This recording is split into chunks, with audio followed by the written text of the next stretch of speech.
Hello everyone, welcome you all to Cognizance IAS. हम इस series में पॉलिटी लक्ष्मीकांत के क्वेश्चंस को चैप्टर वाइज डिस्कस करेंगे। So let's start today's discussion. जैसा कि हम लोग सुप्रीम कोर्ट से रिलेटेड क्वेश्चंस को डिस्कस कर रहे थे, तो लास्ट के 2 सीरीज़ में हम लोगों ने क्वेश्चंस को डिस्कस किया था और आज हम लोग इसके लास्ट सीरीज़ में यानी थर्ड, इसको 3 पार्ट में हम लोगों ने डिवाइड किया है।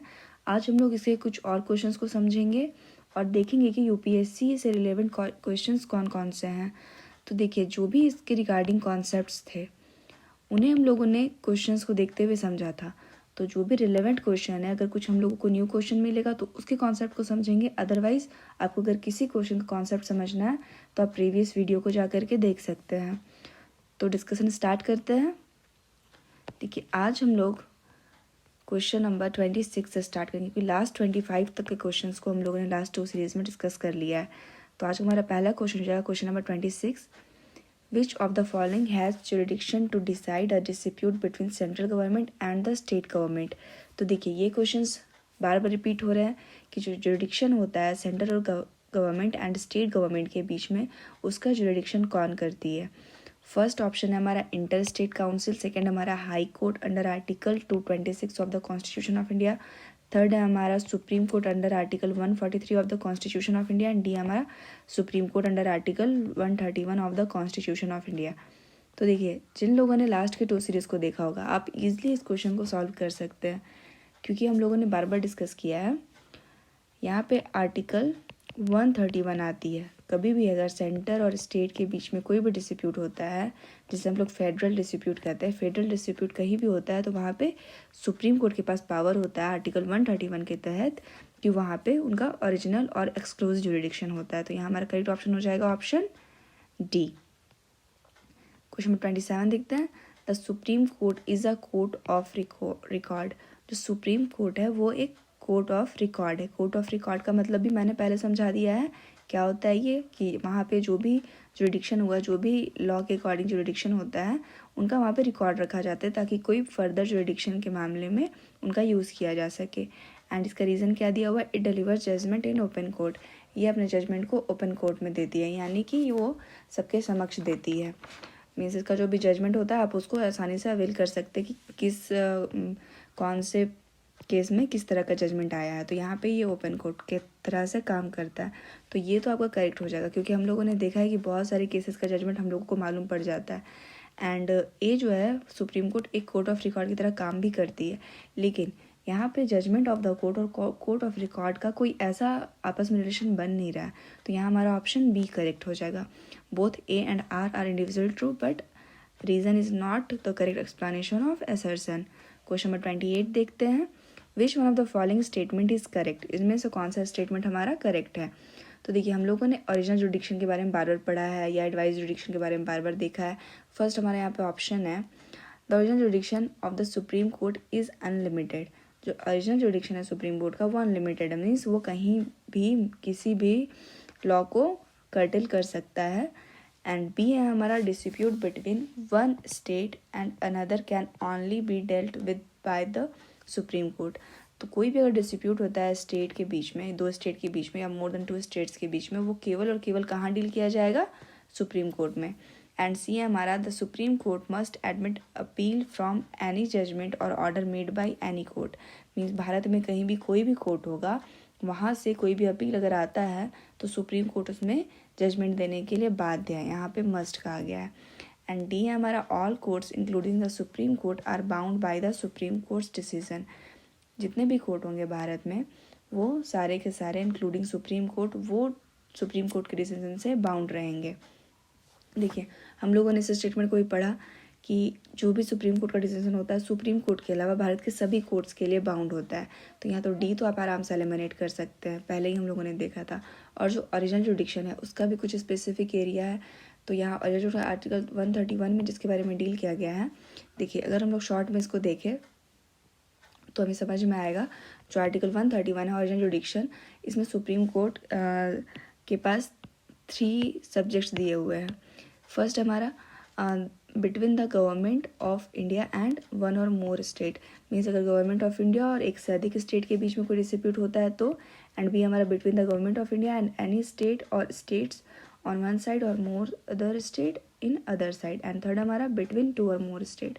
यानी कि ये 3 ऐसे रीज़न है जहाँ पे आर्टिकल 131 के तहत सुप्रीम कोर्ट का ओरिजिनल जुडिक्शन आता है। तो देखिए यहाँ पे केवल 3 ही ऐसे प्रोविज़न है। तो यहाँ पे हमारा करेक्ट ऑप्शन क्या हो जाएगा?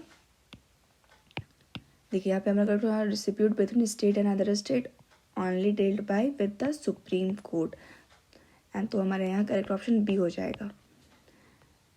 क्वेश्चन नंबर 29 देखते हैं, which one of the following statement is correct. नीचे दिया हुआ जो स्टेटमेंट है उसमें से कौन सा स्टेटमेंट करेक्ट है? Regarding the power of judicial review means the power of the supreme court to.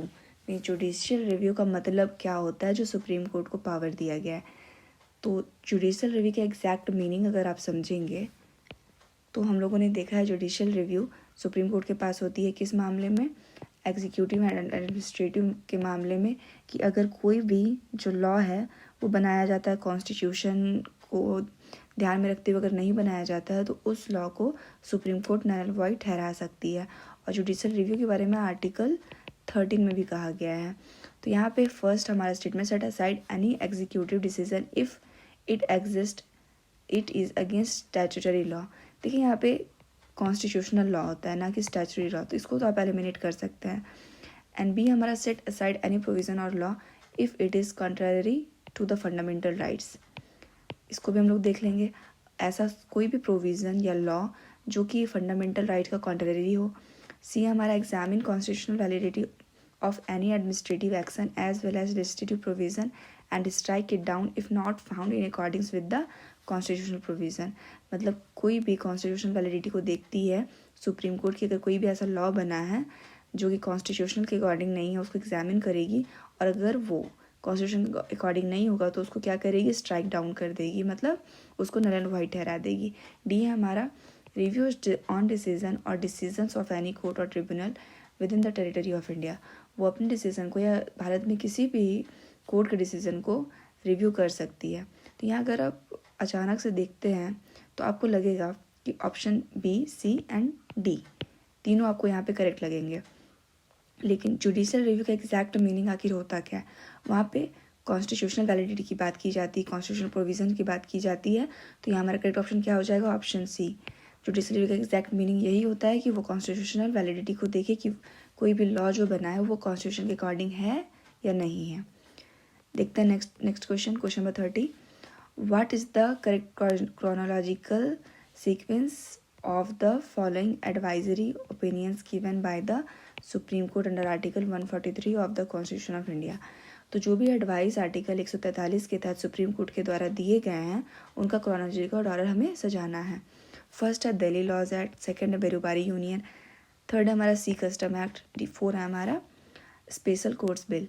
देखिए इस तरह के क्वेश्चन हम लोग जल्दी पढ़ते नहीं हैं और ना ही ये यूपीएससी से रिलेवेंट क्वेश्चन है।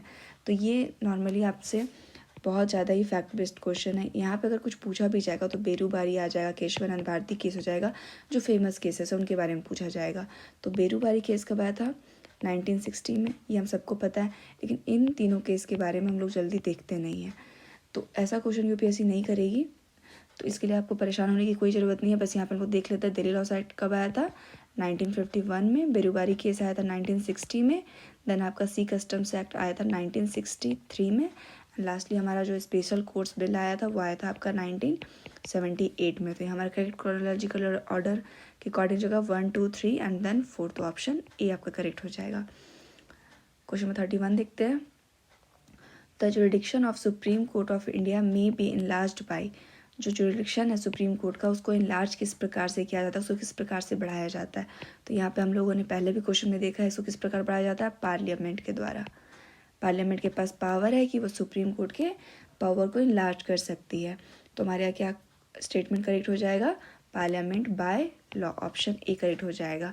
एंड आप सी और डी को ऐसे भी एलिमेंट कर सकते हैं क्योंकि यहाँ प्रेसिडेंट की बात की कि प्रेसिडेंट अकेले तो कोई काम करते नहीं है, यहाँ पे उनको किसकी ज़रूरत पड़ती है? पार्लियामेंट के रिकमेंडेशन की। मीन्स पार्लियामेंट के अकॉर्डिंग प्रेसिडेंट बाध्य काम करने के लिए। एंड डी हमारा क्या? The president is consulted with the chief justice of India. तो चीफ जस्टिस खुद का पावर को इनलार्ज नहीं कर सकते, तो यहाँ पे पार्लियामेंट का काम आ जाता है। क्वेश्चन नंबर 32 देखते हैं। What age is prescribed for a person to qualify for appointment as a जज of supreme court of India. तो ये हम लोगों ने लास्ट के सीरीज में डिस्कस किया था। यहाँ पे कोई भी क्वालिफिकेशन के लिए एज नहीं दिया गया सुप्रीम कोर्ट के जज का, तो यहाँ हमारा ऑप्शन डी करेक्ट हो जाएगा, no age is prescribed. Question number 33 देखते हैं, सेशन एंड रीजन दिया हुआ है इसमें भी हमारा।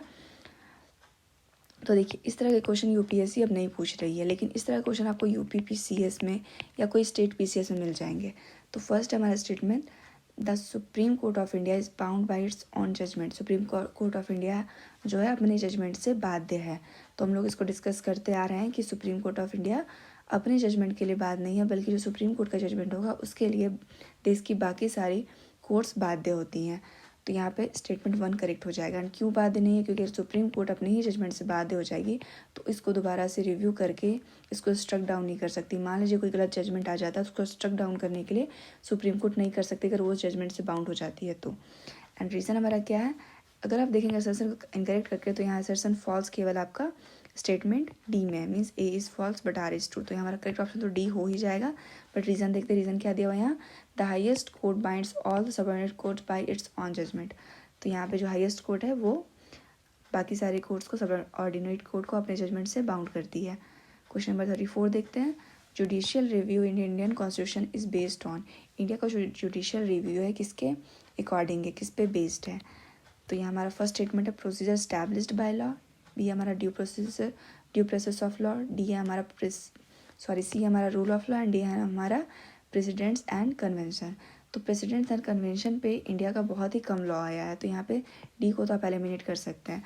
बट यहाँ पे procedure established by law, due process of law and rule of law, इन सब का मीनिंग आखिर होता क्या है? देखिए प्रोसीजर स्टैब्लिश्ड बाय लॉ, यहाँ पे ये आ जाता है कि वैसा सारा लॉ जो पार्लियामेंट के थ्रू बनाया जाता है, मीन्स लॉ ने जिसे लॉ के द्वारा बनाया गया है। एंड रूल ऑफ लॉ का मतलब हो जाता है कि विधि का शासन, मीन्स विधि के द्वारा शासन किया जाना। जो भी सुप्रीम अथॉरिटी होगी थी इसमें कॉन्स्टिट्यूशन सुप्रीम अथॉरिटी हो जाती है। केवल लॉ जो लिखा हुआ है उसके अकॉर्डिंग वर्क करेंगे, ना कि लॉ को यूज़ करके कोई और लॉ बनाया जा सकता है, जैसे कि इसमें स्टैट्यूटरी प्रोविज़न आपका आ जाएगा। And due process of law भी यही हो जाता है कि जो भी लॉ है उसके अकॉर्डिंग वर्क करना। तो ये तीनों वर्ड आपको मोर और लेस सिमिलर लगेंगे। इसके बारे में मैंने फंडामेंटल राइट वाले डिस्कशन में अच्छे से डील किया था, तो आप वहाँ पे जाके इसके कॉन्सेप्ट को देख सकते हैं। तो जो जुडिशियल रिव्यू किस पे बेस्ड है? Procedure established by law. India में जो प्रोसीजर इस्टेब्लिश्ड बाय लॉ है उसके अकॉर्डिंग हमारा जुडिशियल रिव्यू का प्रोसेस है। तो ये हमारा ऑप्शन ए करेक्ट हो जाएगा। क्वेश्चन नंबर 35 देखते हैं, dispute between state come to the supreme court under. जो डिस्प्यूट होता है स्टेट के बीच में वो सुप्रीम कोर्ट में किसके अंडर आता है? तो ये हम लोग डील करते ही आ रहे हैं किसके अंडर आता है, ओरिजिनल जुडिक्शन के अंदर, मीन्स आर्टिकल 131 के अंदर। एंड जो अपीलेट जुडिक्शन अगर देखेंगे तो ये किस में आता है? ये आर्टिकल 132, 133 एंड 134 में इसके बारे में डील किया गया है। एंड जो एडवाइजरी जुडिक्शन है आर्टिकल 143 में आता है।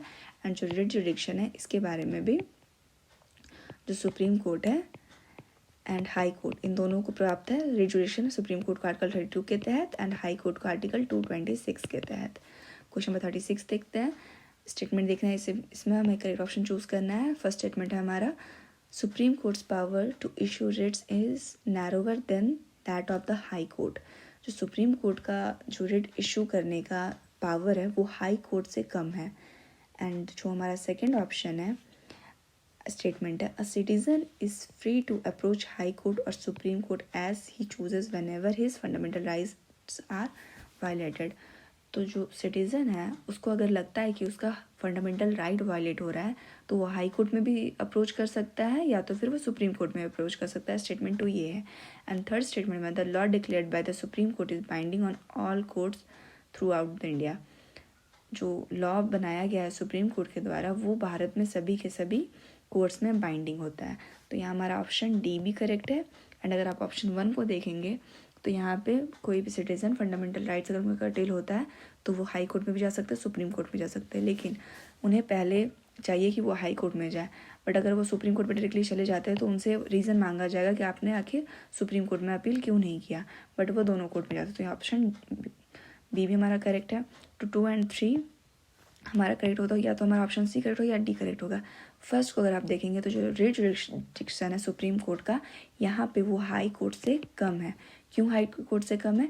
क्योंकि सुप्रीम कोर्ट को केवल फंडामेंटल राइट्स के लिए ही रिट जुडिक्शन दिया गया है, जबकि हाई कोर्ट में किसी अदर लॉ के लिए भी रिट को फायर किया जा सकता है। तो यहाँ पे हमारा स्टेटमेंट 1 भी करेक्ट हो जाएगा। तो करेक्ट ऑप्शन होगा हमारा सी। ये देखिए हमारा आज का लास्ट क्वेश्चन है, या तो इस चैप्टर का लास्ट क्वेश्चन है, question number 37। Which of the following statement regarding supreme court of India are correct? Supreme court of India के बारे में क्या करेक्ट है? तो इतने सारे क्वेश्चंस पढ़ने के बाद हमें ये क्वेश्चन इजीली सॉल्व कर लेना चाहिए। देखिए इसे आप लोग अटेम्प्ट कीजिए। फर्स्ट है हमारा statement, it has the power to entertain appeal from any court or tribunal within the India. इसके पास पावर है कि कोई भी अपील इनके पास आती है किसी भी कोर्ट या ट्रिब्यूनल से इंडिया के अंदर से, तो वो उसको एंटरटेन करेंगे, वो उसको मीन्स वहाँ पे अपील को लिया जाएगा। सेकंड है हमारा, it has the power to deliver advisory opinion on any question और फैक्ट और law refer to it by the president. अगर प्रेसिडेंट के द्वारा उन्हें कोई भी एडवाइजरी ओपिनियन के लिए जो लॉ और फैक्ट का मैटर हो उसके लिए अगर एडवाइस मांगा जाता है तो वो उनके पास पावर है कि वो एडवाइस दें। थर्ड हमारा, सैलरीज ऑफ द जजेस of supreme court are subject to vote by the parliament. जो सुप्रीम कोर्ट के जज हैं उनका जो सैलरी होता है वो पार्लियामेंट में वोटेबल होता है। फोर है हमारा, it's jurisdiction is binding on all other courts with in India. उनका जो भी जुरिडिक्शन होता है वो सारे के सारे कोर्ट में बाइंडिंग होता है। तो देखिए यहाँ हम लोगों ने पहले कुछ क्वेश्चन पर डिस्कस किया था कि जो सुप्रीम कोर्ट के जजेस होते हैं उनका सैलरी को वोट नहीं किया जाता पार्लियामेंट में। क्यों? क्योंकि ये कॉन्स्टिट्यूशनल बॉडी है। तो D3 को तो आप एलिमिनेट कर सकते हैं। तो ऑप्शन 3 एलिमिनेट करेंगे तो आपका A एंड C एलिमिनेट हो जाएगा। अगर देखेंगे फोर्थ एंड सेकंड तो हमारा करेक्ट है। केवल बात आती है ऑप्शन 1 पे, it has the power to entertain appeal from any court or tribunal within the India. जो सुप्रीम कोर्ट का अपीलेट जुरिडिक्शन होता है उसमें भारत के किसी भी कोर्ट के द्वारा अपील की जा सकती है। तो यहाँ हमारा स्टेटमेंट 1 भी करेक्ट हो जाएगा। तो ऑप्शन यहाँ हमारा ऑप्शन D करेक्ट होगा। अगर आप देखेंगे अपीलेट जुरिडिक्शन तो आर्टिकल 132 में इसके बारे में बात की गई है, हाई कोर्ट किसी भी मैटर पे चाहे तो अपील कर सकता है। आर्टिकल 133 में बात की गई किसी सिविल मैटर के बारे में अपील की जा सकती है। आर्टिकल 134 में ये बात की गई है कि किसी क्रिमिनल मैटर में भी वहाँ पे अपील की जा सकती है। So this is the end of today's discussion. Hope you like it. Stay connected, stay safe. Thank you very much.